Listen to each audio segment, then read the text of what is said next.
Ms. Jose or Mrs. Jose should identify kung kaninong office siya nagpunta. Okay, Senator Erwin Tulfo po. Meron pong sinabit sa aming opisina yung Director General, CCTV footage. So gusto ko lang malaman din para sa kaalaman ng lahat. Bukod sa opisina ni Senator Erwin Tulfo, saan po pa kayo nagpunta?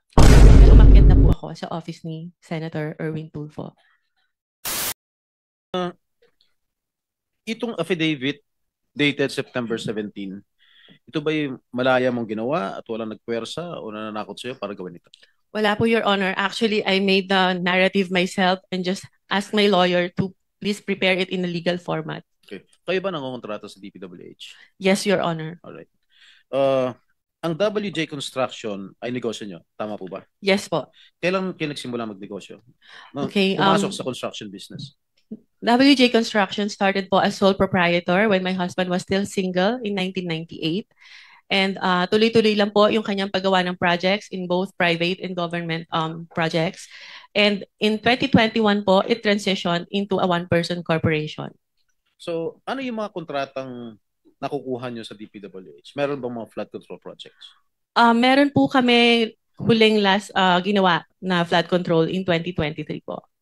2023? Yes po. Ano po lugar? Sa Manila po. Sa Manila lang? Yes po. Okay. Ilan yung mga flood control projects ninyo? So far, yun pa lang po. Isa lang? Yes po. Magkano halaga? 24 million po, Your Okay. Honor. Okay. Sabi po ni Senate President Pro Temp Senator Ping Lacson in one of his interviews mentioned that you were in the Senate premises on August 19. Tama po ba? I was there, Your Honor. You were Yes, here? Your Honor. Yes po, Your Ano Honor. po ginagawa niyo rito? I was invited to do an ocular of the supposed project po na dapat gagawin ko po sa office ng isa pong senator. Sino po? Uh, Pwede ba malaman kung Your Honor, if I may, it was already stated in the affidavit po that I have submitted. And with due respect, sana po not to name na lang po the good senator because he's not really involved naman po in Yes, any I of know. this. I know that Senator. I vouch for his credibility and Opo. integrity also. So, yung bang unang pagkakataon mo na pumunta kayo dito sa Senado? Nagpupunta na po ako dito in the past, Your Honor. In the past? Opo. Ano ginagawa niyo in the past dito? Matagal na po yun, nung senator pa po yung ninong ko, si Joker Arroyo. Kasi po, bumibisita po ako sa kanya and yung mga kaibigan ko po sa Broome. So, sino-sino mga pinupunta? Senator Jinggoy, in fairness to all the senators, not only those present here, I would suggest that Ms. Jose or Mrs. Jose should identify kung kaninong office siya nagpunta. Okay, Senator Erwin Tulfo po. Ano po naging sadya niyo sa office niya? Meron po kasing problem yung terrace ni Senator Erwin na binabaha po siya lalo po pag umuulan. So ako po yung na-refer na contractor nung staff niya na kung pwede po tingnan namin gawa ng solusyon and mag-suggest po kami sa kanya.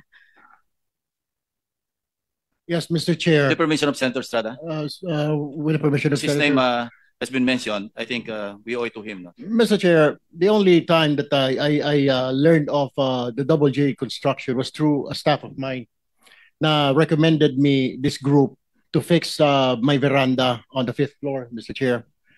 But when upon learning her name was mentioned by Engineer Bryce, we immediately requested to cancel all contracts with WJ, where I specifically ordered to terminate our office refurbishment project with WJ. And also, that was on September 9, Mr. Chair.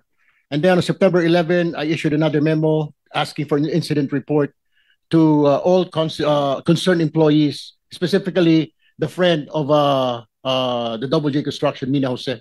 And on September 18, I passed an internal policy for gate pass and visitors pass requests na wala po muna kami tatanggapin ng mga bisita because of that. Mr. Chair, this representation is willing to submit all the documents. The memo stated dated September 9, memo September 11, memo on September 18, and of course the drawing submitted by Ms. Mina Jose for the refurbishment of my veranda on the 5th floor.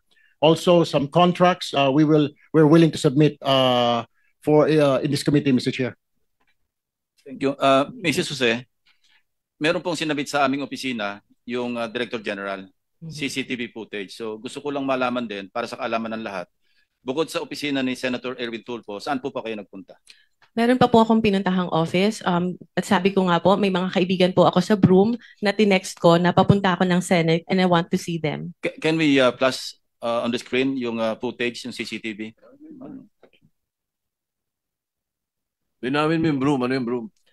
It's the Blue Ribbon Oversight Yes, Office hindi alam- Management, hindi alam Your ng Honor. public. Masusundan na lang natin ito, no? Ano, sa third floor na ba ito? Doon muna sa ground floor. August 19. Yeah. August 19, correct. Sige po, habang tinitingnan nyo, kayo na yung magkakwento kung ano yung flow ng events nung kayo dumalaw dito. Anong Okay, oras? so from Saan the kayo lobby po, nagsabi po ako na I have a permit to enter the Senate, and then tinanong po yung pangalan ko, hinanap po nila sa computer, and then nung na-confirm po nila, sabi nila, umakyat ka na sa second floor, doon ka mag-register. So pag akyat po, nakikita nyo po, meron pong separate na bag and body scanner where yung mga guest po dapat mag-pass through muna doon. After po noon, pupunta po sa logbook area, ilalag nyo po yung pangalan nyo, yung phone number nyo, taga saan kayo, and kung saang office kayo pupunta. And hitingnan po kami ng ID to verify kung kami po talaga yung nasa list. And that's what I did, Your Honors. Ito po, yan na yung pumunta kayo sa Broome, di ba? Yes Sige, po. sige, tuloy nyo lang. Yeah, so dahil nga po nakita ko na yung elevator is cramped and dalawa lang po yung para sa mga senators, isa lang po yung sa guests, and natatakot ako na pumasok sa cramped elevator because I don't have my mask, I took the stairs po. And dumaan po ako kay Beng, inuna ko po muna siya dahil sa totoo lang po, nakiusap po ako sa kanyang mag-prepare or mag-print ng sample proposal na i-attempt ko po sanang i-present kay Senator Erwin. So dumaan po ako doon briefly, nagpicture pa nga po kami, and I texted my other friend sa Broome who was at that time in the session hall to tell her na, hey, nandito na ako. So after po noon, umakyat na ako dahil magagalit na po sa akin yung staff ni Senator, bakit daw po ang tagal ko, sandali lang daw po si Senator para explain sa akin kung ano yung gusto niyang gawin. So umakyat na po ako sa office ni Senator Erwin Tulfo. Mr. Chair, may I also add that we'll be submitting a screenshot of the text message between my staff and Miss Mina Jose. Where was she during that time? Dahil doon po sa text message, sinabi niya dumaan pa sa Broome. At meron din po akong letter sa staff ko asking her bakit dumaan sa Broome. Parang ginamit po yung aming opisina na makapasyal siya sa Broome, wala naman po sa agenda. Hindi rin po niya minensyon na may kilala po siya dito sa Senate, dyan sa Broome, sa Blue Ribbon. So, in other words, Mr. Chair, para nagamit po yung opisina ko para dumaan po siya sa Broome kung ano man yung kanyang business doon, Mr. Chair. My apologies, Your Honor, if that appeared that way. It was just my intention to see my friend, especially when I heard that Beng is suffering from cancer and I haven't seen her in a long time. So I thought it was an opportunity for me to also visit her. Mr. Chair, the question is, you should have told us na may kaibigan ka under investigation. My staff even asked me, Mr. Chair, if you would remember and you lied.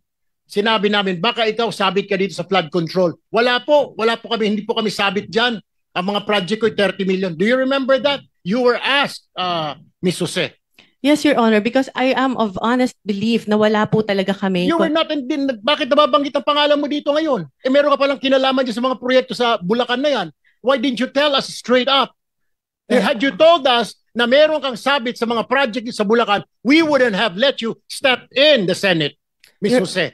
Your Honor, prior to the text message that was shared by Bryce, nagulat po talaga ako dahil wala po kaming pinasukang project. We never joined any bidding. We never Mr. submitted Chair, any documents. hindi nga po Mr. Chair, sinasabi para lumalabas na isa ka sa conduit, isa ka sa mga sabit na nagdala ng pera, something to that effect. Hindi ko naman sinasabi na kasama ka sa proyekto, pero sabit ka sa problema sa flood control. You should have told us. You should have informed my staff na pumunta ka rito na dadaan po muna ako. How hard is that to say? Pakisabi kay Senator, dadaanan ko muna yung kaibigan ko sa Broome na may sakit na cancer. Why didn't you do that, Ms. Jose, Mr. Chair?